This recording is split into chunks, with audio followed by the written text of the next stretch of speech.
Commission অধ্যাদেশ যেটা ছিল 2025 সালে সেটা রিপিল হয়ে গেল এবং মানবাধিকার কমিশন আইন 2009 সালে যেটা ছিল সেটা পুনঃপ্রচলিত হলো। এটা খুবই দুঃখজনক, কিন্তু এটাই বাস্তবতা।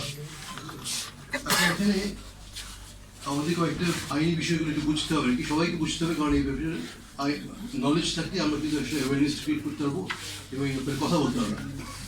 এই যে NHRC ordinance, national human rights commission ordinance যেটা বাতিল হলো এবং যে নতুন যে আইন, পুরাতন যে আইন যেটা পুনঃপ্রচলন হলো, এটা কিন্তু শুধু আইসোলেটেড ভাবে দেখলে হবে না, কারণ এই হিউম্যান রাইটস কমিশন অর্ডিন্যান্সের সাথে কিন্তু গুম প্রতিরোধ অধ্যাদেশ জড়িত এবং একই সাথে জড়িত হচ্ছে জুলাই অভ্যুত্থানকারী দায় মুক্তির যে আইনটি, যেটা গতকালকে পাশ হয়েছে।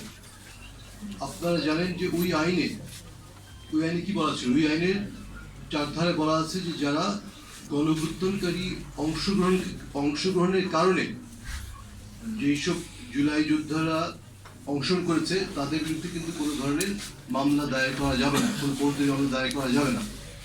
কিন্তু আবার এই আইনের একই আইনে বলা আছে যে যদি দেখা যায় যে কোনো কাজ রাজনৈতিক প্রতিরোধের অংশ হিসেবে করা হয়েছে তাহলে সেটা মামলা করা যাবে না। তবে তাদের কোনো কার্য যদি বিশৃঙ্খল পরিস্থিতির অপরাধমূলক অপব্যবহার হিসেবে পরিগণিত হয় সেক্ষেত্রে কিন্তু মামলা দায়ের করা যাবে। এবং এটা কে সিদ্ধান্ত নেবে? এটা সিদ্ধান্ত নেবে কিন্তু মানবাধিকার কমিশন। এবং মানবাধিকার কমিশনকে যদি আমরা সরকারের